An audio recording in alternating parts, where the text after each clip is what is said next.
All right, on this episode of Bare Knuckle Bowker, very excited to be chatting with an individual competing at BKFC Prospect Series, which transpires on May the 31st. And in the co-main event, no less, as Andrew Strode and Dominick Carey knuckle up and toe the line. And great getting to have Andrew on the show. How's your day going, man? You having a solid one so far? Yeah, it's pretty hot here in Denver. As usual, it'll be like snowing and then hot the next day. You don't know what you're gonna get. Yeah, but I guess in even talking about that though, like I imagine you're like so accustomed to this, sort of environment coming up. Like I feel like with outside fighters from the area, like the altitude is a big talking point. So it must work well in your favor that that isn't going to be like a factor in this one for you at all. Yeah, no, I've been boxing since I was 9 or 8, fighting here, different gyms, sparring a lot, just trying to become the best me. You know what I mean? And bare knuckle, I'm glad bare knuckle is what it is now because I love it and the altitude don't really bother me. Really, I'm adjusted to that. Yeah, for sure. And just interesting sort of experience in as far as like it seemed like you really took to bare knuckle a lot, just with, you looking to go 2-0 in this next one, but a deep amateur and, professional pedigree in glove boxing as well. Like, what was it about that debut where you were kind of like, you know what, I want to like solely do bare knuckle boxing from here on out? I just feel like it's more of a warrior sport, like boxing.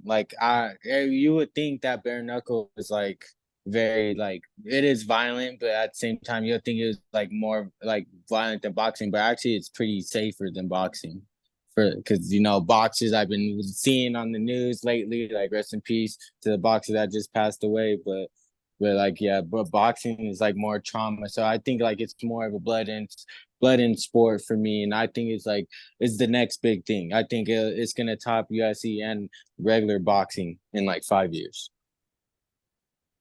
Well, I mean, it seems like the growth is pretty evident and whatnot. Like that must be exciting for you to kind of, be part of this and everything because yeah, like I said, I mean, you've like been in boxing for quite a while. Like I saw you had like 175 amateur fights and had like a Yeah, dozen some odd national titles. So yeah, it's cool that you found like a sport that you really enjoy to this degree where you're like, yeah, I want to try this out and cool. There's that upward trajectory with like right. the actual sport and all.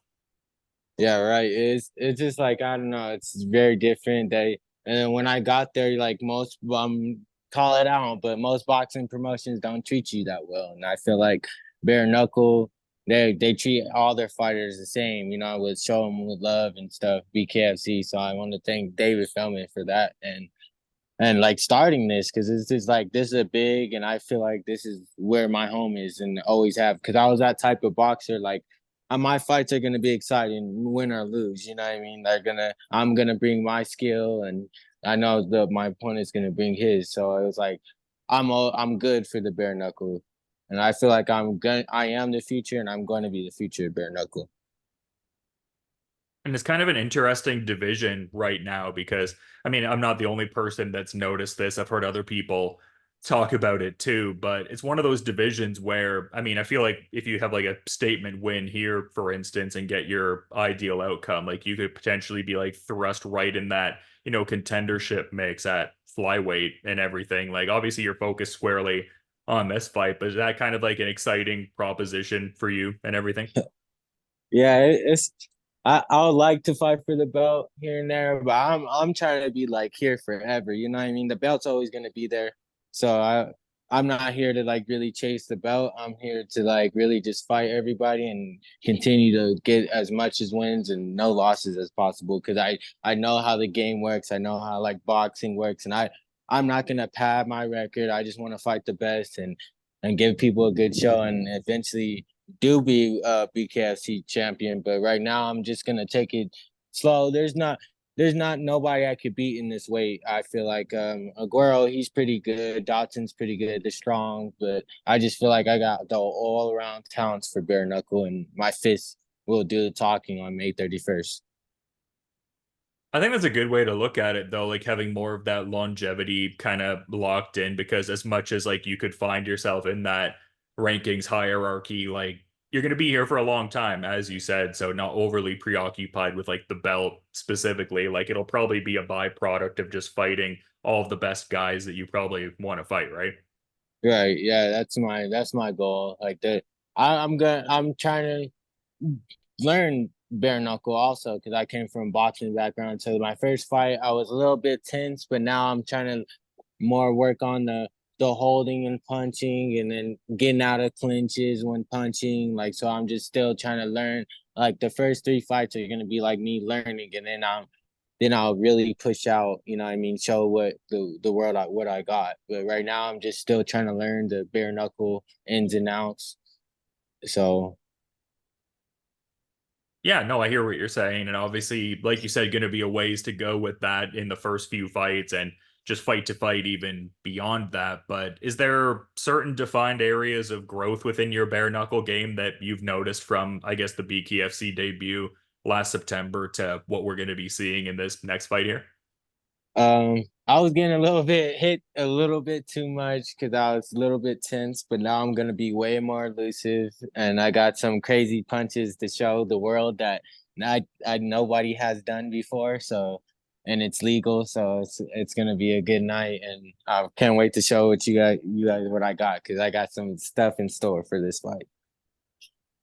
And you were talking about like working in the clinch positions more and whatnot, like just working to get out and just even functioning within them. Like, what have you done kind of in that sense? Like, I know some people who have like more of like a Muay Thai or even MMA base, like that's kind of something that they work in, or even guys looking to grow in that regard will work with some guys from those kind of disciplines. Like, have you been kind of doing that also, or like what have you been doing in that regard to get more familiar with like the active clinch and BKFC?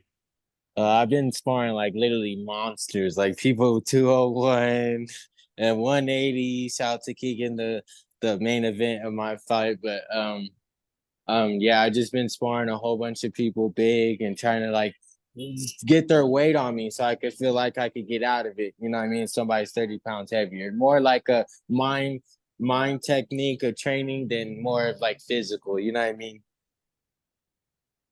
Yeah, that's interesting. So you're working a lot with Keegan Vandermeer heading into this one?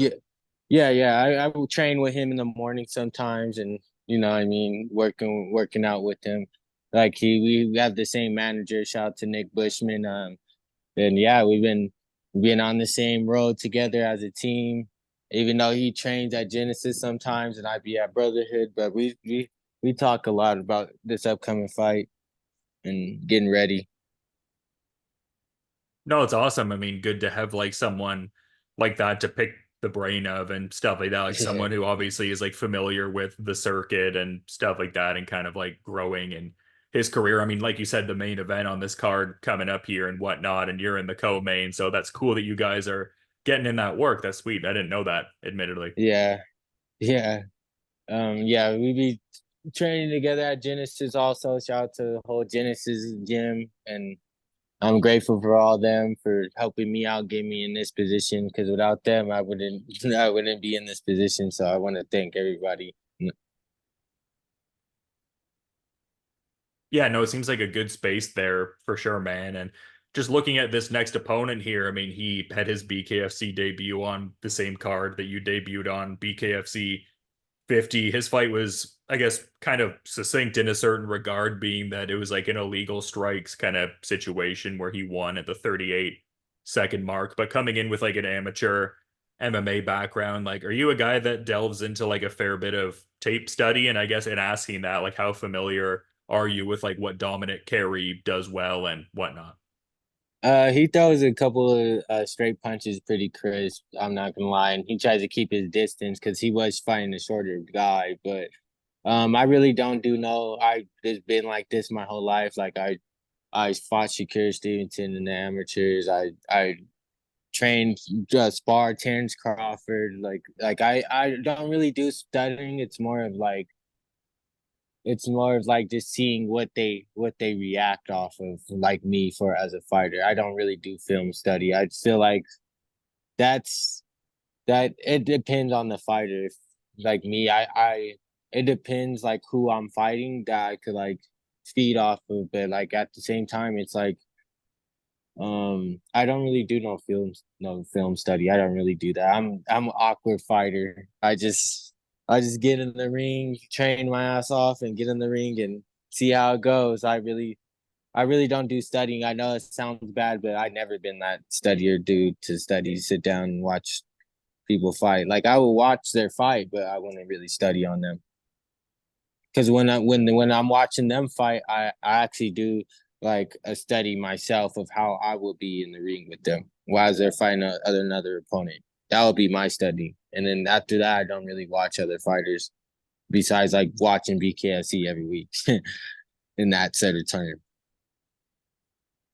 I mean, I feel like it kind of depends though. Like, I mean, I talk to some fighters who they'll get into a level of tape study where they just know the minutia of the person's life, even like beyond the fight. Like some people really enjoy that aspect, but some other Yeah. fighters kind of like err on the side of, well, I'm trying to implement my game plan and my style, and I don't want to get overly preoccupied with what they may or may not do. And sometimes fighters, I guess, show a certain game plan in some of their prior fights and do something entirely different when you're gonna fight them. So is that kind of what it is? Like you're more focused on just like implementing what you're looking to do, I guess. Yeah, yeah. That's how I always fought. I always fought like my dad always says, show what you got. Like, don't worry about what the other fighter's doing across from you. You gotta just show what you got, and then it'll come. You know what I mean? You can't fight the other fighter's fight. You gotta always think, oh, I'm gonna fight my fight. It's gonna go my way, and that's how I've been thinking since I was little. Yeah, no, fair enough. I understand your dad used to like train you in the sweet science and stuff like that. So cool to have had that mentorship for so long and everything there. Yeah, yeah. He taught me a lot. Without him, like he made me. I lost. No, people don't know this, but I lost my first 9 amateur fights when I was starting when I was little, and I was about to quit. But then he turned me into a little savage, a little monster, and then I got better and started climbing the USA boxing ranks, fighting all the people that you like all these champions at like 130, 135, like a Haney, I used to train with him. Like all these people I grew up with them and seeing them around. And they're always like 2 pounds heavier, 3 pounds heavier. I got some old pictures with Tank and Floyd. Like I've been around for a minute, you know what I mean? And I'm ready just to show the world on May 31st what I got because this is not just happened over a day. I've been working hard in boxing, bare knuckle for a minute now. Yeah, I mean, some of the names that you've rattled off throughout our conversation, and even in just doing the backgrounding on you and seeing some interviews, like you used to spar with like Teofimo Lopez and trained with Rolly Romero. Like it's kind of like a Yeah. who's who in a lot of regards, it seems like. Yeah, I was training with Floyd. I used to actually live with him, Floyd Sr. From like 2018 to 2021, and it's just I was in Vegas training for like 3 years, and I was gonna sign with them, but then some other stuff fell off, and I had my son, and I came back to move back to Denver, so that fell through. But I always been like training and been around the game, you know what I mean? Been around boxing and throwing fists pretty much. Yeah, no, it's cool to see, man. I did see that. Well, it was like an article and like a video that kind of corresponded with it of you doing like some mitt work with Floyd Sr. and stuff like that. So, yeah, just cool to see the growth all throughout the years, but also cool to kind of see, I guess, how you use your platform too. Like, I've seen you spoke about like battling depression and trauma after the bare knuckle debut. And like, you were just, I guess, really trying to show people that you can push forward and do great things amid difficult time. So as much as it's cool to talk about like the depth of fight experience you've had and everything like that, like it's cool to see that you're using your platform to kind of, spotlight other people's situations or to I guess create inspiration for others as well if they're going through a difficult time also, I guess. Yeah, that's my whole goal. Because I was honestly after my son and my ex passed away, I was gonna literally stop boxing and not do this anymore. But I've I've been getting this sign that my son and I rest in peace, and my ex they wouldn't want me to lose. They wouldn't want me to stop. So, and I'm grateful for David Feldman and BKFC gave me the opportunity because I thought I was not gonna come back from this. So I'm like I'm winning right now as me just waking up every day and pushing through. So I feel like this is a win for me. Yeah, how much does like the I guess like the regimented routine of training kind of give you, I guess, that guidance? Like, I mean, obviously it's like paid off with like this burgeoning BKFC career, but even just like day-to-day lifestyle considerations like physical wellness and mental wellness, like how much does it really just help you overall having that kind of routine and stuff like that? Like I hear a lot of fighters talk about like the mental health benefits of just even like the Mhm. day-to-day kind of training and the routine and lifestyle of it all. Yeah, it's just like when I was little, like my dad's a police officer, so he would like always put me in the sport, and I was like, I didn't like that sport. I was too small for this sport. Being I was like 100 pounds, I couldn't play football. Too small for basketball. And I finally found a gym out here. It's called Denver Police Brotherhood. It's a youth organization. This is when I learned from USA Boxing how to compete, how to go national, regionals, and I just feel like me just staying out of the streets did a lot for me because I seen all my like a lot of people fall to the streets and fall to what I mean. So it kept me way disciplined from now to since I was 9. So I just the regimen of me training every day, going waking up, be like, hey, I gotta go run, gotta go get this miles in, and then go to the gym, and then go to work, and then come back and go to the gym, and then run again and do aerobics. It's like keeping me busy, especially what I've been through, and like I need to stay busy. Yeah, no, I hear what you're saying and everything, man. But yeah, just such an exciting time for really just the sport like we've been talking about and also the division. I mean, like they kind of even had like a bit of a historic flyweight fight in Japan recently. Like they had a bare Yeah. knuckle fight over in Ryzen, and he was a flyweight guy, and he didn't really give me the specifics. I haven't really even dropped the interview yet, but he was kind of teasing that there might be an opportunity for him to fight like stateside and come over this summer and whatnot. So cool to see like the 125 division also being like a global thing and just the sport expanding too, I guess. Yeah. I seen like a couple of people I fought in amateurs that coming over to BKFC.